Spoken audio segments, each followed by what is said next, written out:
So I wanted to make an addendum video, and this is part 2 of what to look for on your first bass guitar.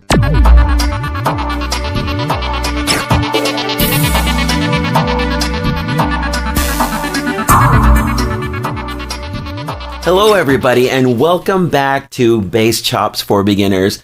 My name is Jose, and so this week we're going to cover some details that I discussed in the last video that requires a little bit more explanation as far as some of the terminology that I brought up. And primarily, I'm going to talk about 5 things. The purpose of this video is to increase your awareness, and so that way you know exactly what you're looking at. So point number 1, I wanted to talk about, the whole thing about examining for damage and things like that. I wanted to make sure that if you're looking at an instrument and you do see flaws, don't think that that's like a no deal situation, because it's not. Actually, it gives you a little bit more leverage to negotiate a price. Just because it has a ding or a scratch or something is going on with the guitar. Obviously, some guitars will have damage that's just beyond repair, and you shouldn't waste your time. But some of them have just minor flaws that you can actually live with,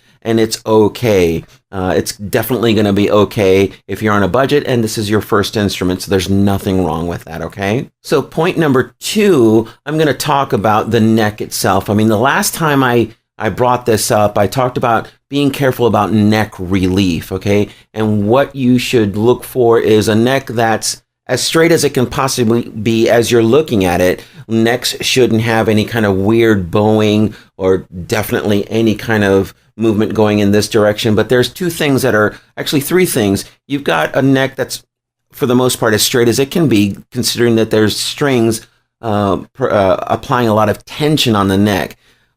A lot of relief, you're going to have bowing in this direction, and that's going to increase the distance between the actual fret and the bottom of the string that's above it.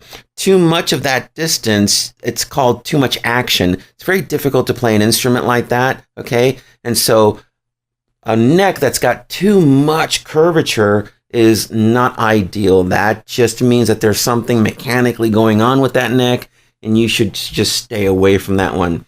The opposite end of the spectrum is bowing. Bowing is, like I said, just the opposite, where the neck is bending in the other direction, and there's no way on earth that you can set that up, tune it, or even play it. Again, that's another sign of a neck that's been adjusted too many times. The mechanical lifespan of a neck is only so much. In other words, you can only turn the truss rod that's inside of that neck so many times to get it to straighten up or relieve that flexing that's going on, or that distance. And the more you do it, again, you know that it's a piece of wood. It's several pieces of wood, and you've got this rod in there turning and twisting the neck. Just know that there's a way to examine this. You can do it within seconds. It's not a big deal. You can pretty much tell right off the bat if this is going to be a problem or not. So point number 3, I wanted to use this particular beautiful guitar as an example of, these are the basic controls on a bass, okay? You're going to have an overall volume, and then you're going to have tone controls for your pickup. In this case, this one only has 1 pickup, so one knob controls the amount of treble that it produces. The other knob controls how much bottom end or bass that it produces. And the third knob, in this case, controls the volume for all of it, for that 1 pickup. So the controls, when you turn them, you shouldn't feel any kind of grittiness or any kind of hesitation. It should travel from stop to stop without any kind of mechanical, discernible hiccups along the way. It should be just a smooth travel all the way across, okay? You're going to also want to examine the machines. I mean, this is critical. If these things aren't in good condition, it's going to be impossible not only to tune this thing, but for it to remain in tune, okay? The machines, these have different names. Tuners, tuning machines, what have you. Another video we will get into further detail as to the terminology of all of these parts and what they do and what they mean and why you should know them. But these things should not have barbecue sauce all over them, dog food, ketchup, rust. And so they should be nice and clean. They should, be able to do what they do. Turn and stay put wherever you leave them, okay? And so point number 4 is examine the instrument. I brought this up in the first video, that you should examine for any kind of flaws in the repair work. Sometimes, and I really hate this when this happens, that the place will get an instrument and it may have like a cosmetic issue with it, and they'll try to repair it and it looks like crap, and you should look out for that. And definitely that's a negotiating point. You don't want to pay full asking price for that. If it's a used instrument, obviously it is what it is. So definitely if it's new, it should not have any obvious signs of where somebody handled it in the store because it was hanging on a hook and they dropped it or whatever the case may be. And then the store people took it in the back and did some sort of repair work to it. Those are fine, but when they do a really sloppy job of it, And again, be savvy about that. That is a bargaining tool on your behalf to be able to negotiate a better price for the instrument, okay? Not a deal breaker, just be aware of it. In other words, you should never see a brand new instrument come out of the box that's never been touched by anybody with any kind of cosmetic repairs on it. That's happened to me one time, okay?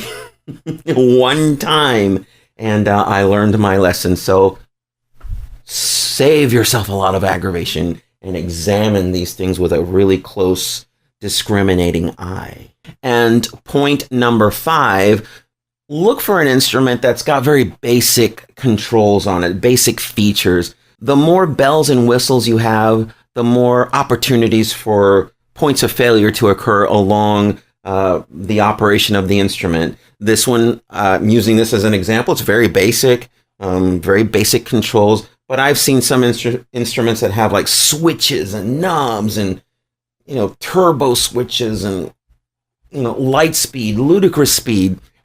You want to just stay away from those. Go basic. You want just a bass guitar without a whole lot of funny stuff on there. And you want it to just, when you plug it in, you plug it into your amp and it just works because there's less complexity involved and less things to go wrong with it. So there you have it. And as I said earlier in this video, we're going to talk about in the next video some of the terminology which will help you be able to identify these pieces on the guitar and know what their proper function and use is, okay? That's great. So do me a favor, if you like what you see here, go ahead and leave comments. Give me your suggestions or questions. That's what I'm here for. That is the whole purpose for this channel, is to basically impart some of the things that I went through, so that way you don't have to go through them, okay? And just save yourself a lot of time, a lot of money and aggravation, and make this experience really positive.